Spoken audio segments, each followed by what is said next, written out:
شہر برلن آج یہ مغربی جرمنی اور مشرقی جرمنی کے ایک ہونے کے بعد سے ایک شہر بن گیا ہے، ایک ہی حکومت کے انڈر ہے۔ پہلے یہ ڈیوائیڈڈ تھا۔ جب اتحادی افواج نے جنگ عظیم دوم کے اختتام پر اپنی کامیابی حاصل کی تو انہوں نے اس شہر کو میوچل ایگریمنٹ کے ذریعے 4 حصوں میں ڈیوائیڈ کر دیا تھا۔ ایک حصہ جس میں ہم ابھی ہیں، جو ایسٹرن بعد میں جرمنی بن گیا تھا، وہ سوویت یونین کے حصے میں آیا تھا اس کا کنٹرول۔ باقی جرمنی کو جو ویسٹرن جرمنی کی حیثیت سے رہا کافی عرصے تک، اسے 3 حصوں میں فرانس اور یو ایس اور یو کے میں ڈیوائیڈ کر دیا گیا تھا۔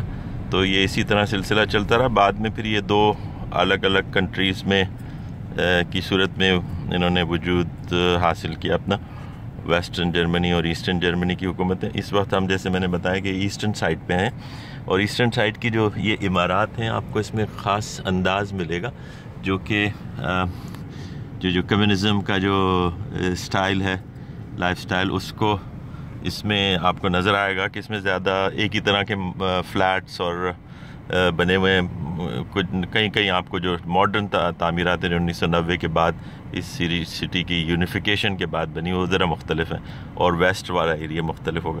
لیکن یہاں پہ جتنی آپ کو ہم ابھی آگے دکھائیں گے کہ یہ جو عمارتیں ہیں اور یہاں کی جو ابھی تک وہ سوویت ایرا کا جو کمیونسٹ ایرا کا جو وہ ہوتا ہے ایک انداز، اس کو دکھاتی ہیں۔ مزید یہ کہ 1990 میں یہ شہر دوبارہ ایک ہو گیا، مشرقی اور مغربی برلن اس کو ایک کر دیا گیا، اور پھر یہ جرمنی، یونائٹڈ جرمنی کا کیپٹل بن گیا تھا۔ لیکن اس سارے عرصے میں اس شہر کی ایک حیثیت رہی ہے۔ پہلے تو ایک کولڈ وار کے دوران ایک اہمیت تھی، اس کے بعد اور ایون اس سے پہلے بھی جب جرمنی کا اور جرمنی کے بننے سے پہلے پوریشیا کی جو سلطنت یہاں ہوتی تھی، اس کا بھی کیپٹل یہ رہا۔ تو کئی صدیوں سے یہ ایک اہم شہر ہے، انڈسٹریلائزیشن کے حوالے سے، سائنسی اور آرٹس وغیرہ کی ترقی میں اس کے کنٹریبیوشن کے حساب سے ایک بہت اہم شہر رہا ہے دنیا کا۔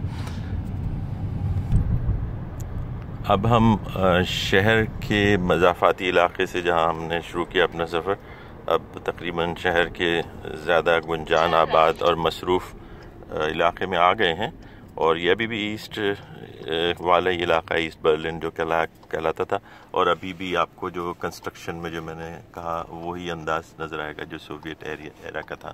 جو پرانی عمارتیں ہیں، ایک ہی طرح کے سمپل سے فلیٹ، کوئی خاص اس میں جدیدیت نہیں ہے، جو ان کے ایک نظام کے ساتھ وابستہ تھا، وہی انداز یہاں پہ ہے۔ یہاں پر اب بہت اعلیٰ درجے کی فیسلٹیز ہیں، انڈر گراؤنڈ ریلوے بھی ہے، بسز کا نظام ہے، اور on top of the road وہ ٹرام سسٹم بھی ہے۔ تو ٹرانسپورٹیشن بہت اچھا ہے، اور ساتھ میں مطلب کچھ چیزیں ایسی ہیں جو کہ یہاں پہ ہی میں نے دیکھی ہیں، ٹیکنالوجی کے حساب سے they are I think ahead of many nations. چھوٹی چھوٹی چیزیں ہم نے نوٹ کی، مثلا ٹیشو پیپر یہاں پہ جو ہے اس کی کوالٹی امیزنگ، مطلب بہت ہی تھن ٹیشو پیپر۔ عام طور پہ آپ اگر دیکھیں دنیا میں دوسری جگہوں پہ اگر اچھا ٹیشو پیپر ہوتا ہے تو وہ یا تو تھک ہوتا ہے، اگر تھن ہوتا ہے تو پھر وہ آپ اس کو یوز کرتے ہیں، وہ ڈس انٹیگریٹ ہو کے سارا آپ کے جسم کے ساتھ اور لگنے لگتے ہیں اس کے پیسز۔ سو یہ پتہ نہیں، بہرحال چھوٹی سی چیز ہے، لیکن یہ نوٹ کرنے والی ہے کہ یہ ہر جگہ کوالٹی کے اوپر بہت انحصار کرتے ہیں اور اس کو امپروو کرتے رہتے ہیں۔ اب یہ بس ہے، اس کے اندر ایک چیز ہے کہ جب یہ آ کے کسی بس اسٹاپ پہ کھڑی ہوتی ہے تو ایک دم سے اس کا پوری باڈی جو ہے وہ نیچے آ جاتی ہے تاکہ لوگ اتر سکیں، پھر جب لوگ بیٹھ جاتے ہیں اس میں تو پھر پوری باڈی اس میں کوئی ایک ایسا میکینزم ہے، اس سے وہ اوپر ہو جاتی ہے اور پھر وہ چلتی ہے۔ اس سے یقیناً کچھ ٹیکنیکل فوائد ہوں گے کہ روڈ سے کچھ اوپر چلنے میں، اور جب یہ اسٹاپ پہ رکتی ہے تو پھر نیچے ہو جاتی ہے۔ تو یہ چھوٹی چھوٹی چیزیں ہیں جو میرے خیال سے کنٹینیوس کوالٹی کے اندر امپروومنٹ اور جدت پیدا کی جاتی رہی ہے۔ They are known for this. Engineering کے شعبے میں تو بہت جرمن انجینئرنگ مشہور ہے۔ مثال کے طور پہ جو ہارٹ میں جو اسٹینٹس ڈلتی ہیں وہ جرمن ہی ہوتی ہیں، جو ساری دنیا میں پریسائز اس کی جو بنائی جاتی ہیں بہترین، وہ جرمنی سے ہی ایکسپورٹ کی جاتی ہیں دنیا بھر میں۔ تو اب ہم یہاں پہ یہاں سے اس گنجان آباد علاقے سے ہوتے ہوئے ایسی جگہ پہ ہم اب پہنچ رہے ہیں جہاں پہ جس ڈسٹرکٹ میں مسلمانوں کی تعداد بہت زیادہ ہے. مسلمان ویسے ایسٹرن سائڈ پہ جرمنی میں نہیں تھے اتنے زیادہ، یہ جب سے یونائٹڈ ہوا ہے جرمنی تو برلن کی دونوں سائڈ پہ، اور اس ڈسٹرکٹ میں مسلمانوں کی بہت بڑی تعداد ہے. اور کنٹینیوس ان کا جو امیگریشن کا پروسیس ہے یہ پچھلے کئی 40-50 سال سے چلتا رہا ہے، اور پچھلے دہائیوں میں بھی چلتا رہا ہے. اس میں زیادہ تر ٹوٹل آبادی کا تقریباً 5 to 6 ملین ہے مسلمانوں کا آج کا جرمنی کا. اس میں سے کوئی 60% جو لوگ ہیں وہ ٹرکش اوریجن کے مسلمان ہیں، اور ٹرکش حکومت سے جرمنی کے تعلقات بہت پرانے ہیں، اور یہ عثمانی دور سے یہ اسٹیبلش ہو گئے تھے. اور ایز سچ مسلمانوں سے جرمنی کا کبھی بھی کوئی کانفلکٹ نہیں رہا، جب چاہے وہ عثمانی ٹرک ہوں جو کہ ایسٹرن یورپ میں کافی دور تک آ گئے تھے، اور بالکانز وغیرہ پہ مسلمانوں کا قبضہ ہو گیا تھا، اور اس ایریا میں اسلام اسٹیبلش ہو گیا تھا، لیکن جرمنی سے کبھی ڈائریکٹ کانفلکٹ میں نہیں آئے. اسی طرح اس سے پہلے جب اموی دور میں جو مورس تھے یا جو مسلمان جو اسپین جن نے فتح کیا مراکو اور بربرز اور الجیریا کے لوگ، تو انہوں نے اس زمانے میں بھی مسلمانوں کے تعلقات جرمنی سے کبھی ایسے خراب نہیں ہوئے. اور خاص طور پہ پاکستان کے حوالے سے یہ بات بڑی اہم ہے کہ جرمنی کی جب ریکنسٹرکشن شروع ہوئی تو پاکستان نے جرمنی کو امداد دی تھی. کچھ آئی ڈونٹ نو کچھ $1 ملین تھے جو ایز اے امداد ان کو دیے گئے تھے. پھر جرمنی نے ان سے پاکستان سے یہ بھی ریکویسٹ کی تھی 60s میں کہ وہ ایک بہت بڑی تعداد میں غالباً 300,000 پاکستانیوں کو یہاں کی شہریت دینے کو تیار تھے جو ریکنسٹرکشن کے کام میں ان کی مدد کر سکیں، جو جنگ کے بعد جرمنی تباہ ہو گیا تھا. لیکن پاکستان خود اس وقت ایک ریکنسٹرکشن اور نئی نیشن بلڈنگ کے دور سے گزر رہا تھا، تو پاکستانی گورنمنٹ نے ان کی یہ درخواست قبول نہیں کی تھی. اور اس طرح بہرحال بہت اچھے تعلقات رہے ہیں، اور ابھی بھی ہیں جرمنی سے زیادہ تر مسلم ممالک کے. جرمنی ایک بہت اہم کنٹری ہے دنیا کا، اور فائنینشیل لحاظ سے یورپین یونین میں سب سے آگے جو ہیں جس کا نمبر وہ یہی ہے. اور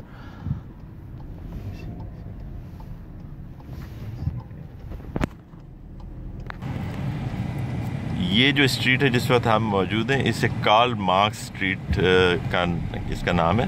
یہ وہی جو سوویت ایرا کا جو انفلوئنس ہے اس کا ایک کچھ نام ہے، وہ بھی اس کا آئینہ دار ہیں کہ یہاں پہ یہ انفلوئنس رہا ہے.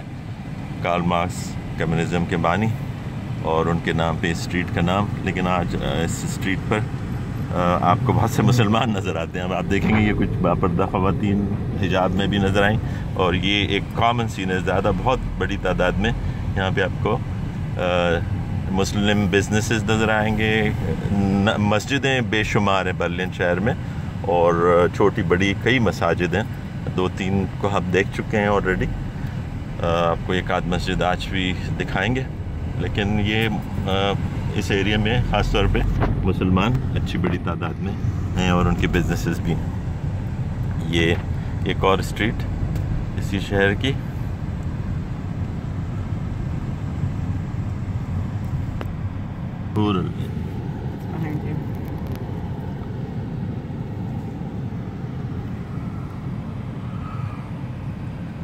اس ملک کی جو چند اور اہم باتیں ہیں جس کا تذکرہ کرنا ضروری ہے وہ یہ ہے کہ یہاں پر تعلیم تقریباً ہر لیول کی زیادہ تر گورنمنٹ کی اسپانسرڈ ہے اور سب فری ہے.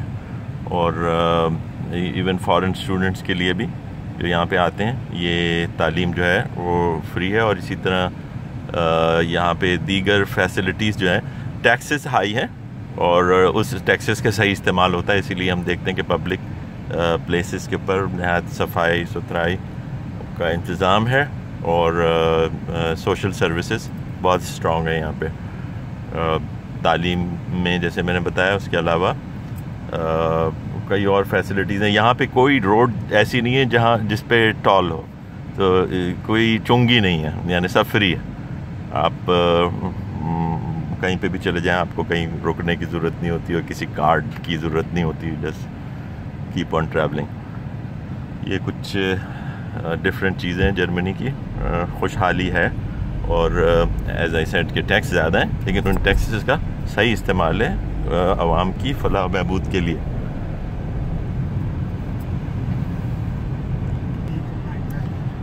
برلن شہر میں جو مسلمانوں کی جرمنی میں آبادی ہے اس کی سب سے زیادہ کنسنٹریشن برلن شہر میں ہی ہے. عام طور پہ مغربی ممالک میں مسلمانوں کی آبادیاں شہروں میں ہی ہوتی ہیں، بڑے شہروں میں زیادہ ہوتی ہیں، لیکن یہاں بتایا گیا ہے کہ یہاں پہ رورل میں بھی بعض جگہ ہیں جہاں پہ مسلمانوں کی بڑی بڑی کمیونٹیز ہیں جو زراعت وغیرہ کے شعبے سے وابستہ ہیں. انہوں نے وہاں پہ اچھا اپنا اسٹیبلشمنٹ بنا لیا ہے. اب ہم اس مقام پر پہنچ گئے جہاں سے بہت قریب ایک مسجد ہے جو بیسیکلی بہت پرانی، کوئی 100 سال پرانی مسجد ہے جو عثمانی ترکوں کے اسپانسرشپ سے وہ بنائی گئی تھی، اور اس کے بعد پھر اس کو پچھلے کوئی 15-20 سال میں اس کو دوبارہ رینوویٹ کر کے ایک بڑی مسجد کی شکل دے دی گئی ہے. تو آج جمعے کا دن ہے، ہم تقریباً مسجد میں پہنچ گئے. اب کار پارک کی جگہ دیکھ رہے ہیں، آپ کو مسجد کے اندر کا بھی تھوڑی دیر میں کچھ نظارے وہاں کے بتاتے ہیں.